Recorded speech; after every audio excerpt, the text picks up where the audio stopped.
Hey, what's up, salut les groupes, nouvelle vidéo, j'espère que vous allez bien les petits potes. Aujourd'hui, nouvelle vidéo. Et aujourd'hui, je vais vous parler d'un truc que je suis sûr qu'il y en a beaucoup qui n'ont pas entendu parler. Et bien sûr, encore une fois, c'est une vidéo de malade. Voilà, juste pour au cas où tu savais pas. Aujourd'hui, je vais vous parler de Jordi Plocher, à qui il est arrivé un truc de malade avec son prof de karaté en fait. Aujourd'hui, on se retrouve pour un nouvel épisode de Serial Killer.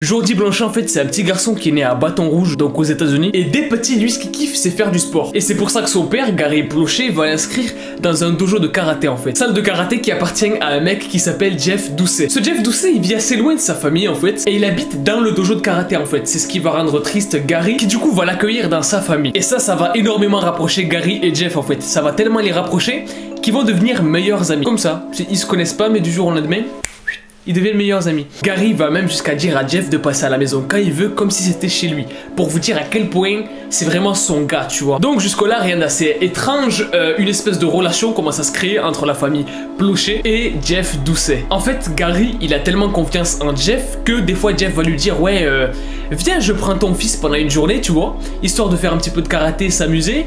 Ça va bien se passer, tu vois, il va kiffer, en même temps ça va le faire sortir. Et Gary accepte. Sans problème, parce qu'il se dit qu'il n'y aura pas de problème vu que c'est son nouveau meilleur ami. En même temps, Gary il est en plein divorce avec sa femme qui s'appelle June et qui est la mère de Jody. Et cette amitié ça va pas mal l'aider pendant ce divorce en fait. Et en fait justement pendant ce divorce là, Gary Plocher il voit de moins en moins ses enfants en fait. Du coup ce qu'il va décider de faire c'est de faire confiance à Jeff Doucet pour un petit peu les accompagner. Il va faire 100% confiance à un mec qui vient juste de rencontrer pour encadrer la sécurité de ses enfants. Donc déjà là tu sens qu'il y a un truc qui sent pas très bon, tu vois. En fait il y a un truc bizarre qui va se passer un jour, c'est que il y a Jeff Doucet qui va ramener à la maison Jody dans ses cours de karaté. Normal jusqu'au là c'est habituel pour eux. Sauf que là il va lui demander est-ce que tu veux essayer ma voiture. Jody c'est un gosse tu vois, donc il kiffe grave, oui bien sûr ouais, je veux tester et tout. Et c'est là que vont commencer en fait les trucs assez bizarres, assez gênants, assez déplacés en fait. Les actes hyper bizarres de Jeff Doucet.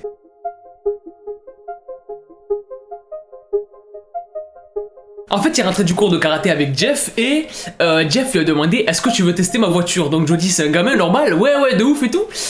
Sauf qu'en fait, en le mettant sur ses genoux, normal pour le faire conduire, à ce moment-là, Jeff commence à toucher la cuisse de Jody en fait. Mais pas la cuisse genre à mode je te sécurise. Il commence à toucher le haut des cuisses, voire l'entrejambe en fait. Jody, il remarque qu'il y a un truc bizarre qui commence à se passer, mais il fait comme s'il avait rien remarqué. Et il va rien dire à ses parents non plus. Quelques jours plus tard, Jody doit participer à une compétition de karaté en fait, parce qu'il fait partie des meilleurs élèves du dojo. Ils doivent carrément se déplacer dans un autre état des États-Unis, etc., etc. Et pendant le trajet en fait, il y a Jeff Doucet qui profite du fait que Jody soit loin de ses parents pour se rapprocher de ses oreilles et lui dire ce soir, je vais te sucer. Et c'est là que ça va commencer à devenir chaud. Parce qu'il lui dit ce soir je vais te faire ça, mais le soir il lui fait vraiment en fait. Et ça va se passer tous les soirs pendant plusieurs jours en fait. Sauf qu'un jour en fait, Jeff Doucet décide de passer à l'étape supérieure. Et cette fois-ci il lui dit écoute Jody, cette fois-ci on va coucher ensemble tous les soirs. Et c'est ce qui va se passer. C'est-à-dire que tous les soirs, Jody va se faire violer par son prof de karaté en fait. Et même pendant les cours de karaté. C'est-à-dire que des fois tu vois, pendant les cours de karaté, ils faisaient des pauses, tu vois, les élèves, etc., etc. Il y a Jeff qui leur disait, ouais, allez vous prendre des goûters, allez vous reposer, tout ça, tout ça. Mais pendant que personne n'était là, lui, il en profitait pour violer Jody en fait. Et le truc c'est que Jody il sait que ce qui est en train de se passer là c'est pas normal du tout, mais il en parle à personne. Et il y a beaucoup de personnes qui sont alertées par le comportement justement de ce nouveau prof de karaté, un petit peu bizarre en fait. Il y a beaucoup de parents qui ont commencé à remarquer des comportements bizarres de la part de Jeff Doucet avec leurs enfants, par exemple à trop les toucher, à être un petit peu bizarre, à regarder bizarrement les enfants. Et tous ces parents là ont décidé en fait de retirer leurs enfants des cours de karaté de Jeff, sauf Jody qui reste le seul avec Jeff Doucet. Et en fait il s'est passé un autre truc hyper alarmant. Quand je l'ai lu j'étais choqué. Franchement je me suis dit I don't think that This is reality. Maybe it's just a dream. Oh. Je pensais que c'était un rêve vraiment, tu vois. En fait, pendant un autre tournoi où Jodie était inscrit, etc., etc., les parents de Jodie ne pouvaient pas se déplacer dans un autre état, payer les hôtels, etc., etc. Bref. Du coup, ce qu'ils ont décidé de faire, c'est de le confier à son oncle qui est le frère de Gary. Et bien sûr, qui a amené Jodie jusqu'à chez son oncle, c'est Jeff Doucet. Oui, mais il va se passer un truc hyper bizarre pendant cette rencontre-là, en fait. Jeff Doucet amène Jodie chez son oncle, tout va bien jusque-là, mais une fois qu'il est arrivé, pour lui dire au revoir, il lui fait un bisou sur la bouche en fait. Genre il l'embrasse devant son oncle. Et à ce moment-là, son oncle il voit ça et il dit, c'est bizarre ça. Il y a un truc qui va pas, ce mec qui vient vraiment d'embrasser dans la bouche mon neveu, qui est mineur, et lui c'est un adulte. Il y a un truc bizarre qui se passe et c'est un inconnu. Lui, il est choqué parce que même lui dit qu'il n'embrasse pas ses propres enfants sur la bouche en fait. Et il décide de contacter immédiatement en fait son frère qui est Gary pour lui dire ouais il vient de se passer un truc bizarre frérot là. Le pote qui a amené ton fils, il l'a embrassé sur la bouche, c'est bizarre ce qu'il fait. Et vous savez quoi? Gary lui a dit non mais t'as du mal voir, c'est pas ce que tu crois, t'inquiète. Plusieurs jours plus tard, bien après le tournoi, il y a Jeff Doucet qui prévient June, du coup la mère de Jodie, et qui lui dit ouais, ça serait cool qu'avec Jodie, on puisse sortir pour s'amuser pendant le week-end, qu'on aille profiter des parcs, etc., etc. Il fait bon, il va bien s'amuser. June accepte, elle trouve pas qu'il y a de quelques soucis, tu vois, c'est un ami de la famille, et surtout ils ne sont toujours pas au courant de ce qui se passe avec leur fils et Jeff Doucet en fait. Du coup elle accepte, y a pas de souci. Jodie va avec Jeff Doucet dans sa voiture, et avant de partir, Jeff lui dit t'inquiète pas, on sera là d'ici une demi-heure, un truc comme ça. Sauf que ça fait 4 heures, et on n'a toujours pas de nouvelles ni de Jeff, ni de Jodie en fait. C'est-à-dire que ça fait 4 heures qu'on sait pas où ils sont. June sent directement qu'il y a un truc qui va pas, qui cloche. Du coup, ce qu'elle décide de faire, c'est d'appeler un ami de la famille qui travaille dans la police en fait. Et de là, il décide de lancer un avis de recherche pour retrouver Jodie. Mais Jeff et Jodie, ils sont déjà un peu loin en fait.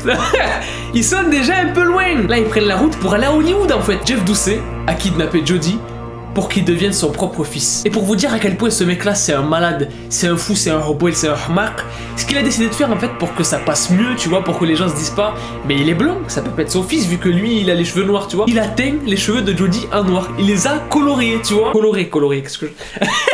J'ai cru que c'était une feuille. Bref, en gros, il va super loin dans son délire. Donc maintenant, Jodie n'est plus Jodie Blocher, mais c'est Jodie Doucet. Et ça va durer plus d'une semaine. C'est-à-dire que pendant plus d'une semaine, les parents de Jodie, la famille de Jodie, n'a plus de nouvelles de lui, ni de Jeff. Ils savent pas où ils sont, ils savent pas ce qu'ils font, ils savent pas si leur fils il est encore vivant. Ils reçoivent un coup de téléphone.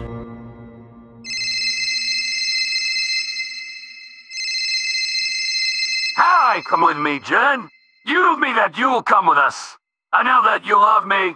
I know that you want to come with us. Sauf qu'à ce moment-là, ce que Jeff Doucet ne sait pas, c'est qu'il est tombé dans le piège en fait. En appelant June, il a automatiquement été tracé et localisé. Parce qu'en fait, tous les appels entrants sur le téléphone de June étaient surveillés et tracés. Donc là, on sait où il est. On sait où il est caché avec le gosse s'il est vivant encore. Le mec est vraiment con. Genre, il a appelé avec son propre numéro, comme s'il a appelé un kebab pour une commande, tu vois, genre ouais, allô. Jeff Doucet est localisé et maintenant la police peut directement intervenir. Ils arrêtent Jeff, on retrouve Jodie. Et là, normalement, dans ce genre de scénario, tu vois, on se dit, tout est bien qui finit bien, n'est-ce pas? Sauf que, bah, pour que ça finisse bien, il faut que ça soit fini, en fait. Les retrouvailles se font entre Jodie et ses parents. Jeff est arrêté par la police. Pendant son interrogatoire, il dit qu'en fait, oui, mais je l'ai kidnappé parce que ça devait devenir mon fils, parce que June, elle m'avait dit ça, et du coup, on devait se retrouver en Californie pour vivre à Hollywood, parce que... Tout est faux. Après plusieurs tests faits sur Jodie, les médecins concluent qu'il s'est fait violer. En mars 84, Jeff Doucet doit prendre l'avion pour retrouver à Bâton Rouge où il se fera juger. Sauf qu'en fait, il n'arrivera jamais à Bâton Rouge. Parce qu'il ne prendra jamais son avion, parce qu'il a reçu une balle dans la tête de la part de Gary.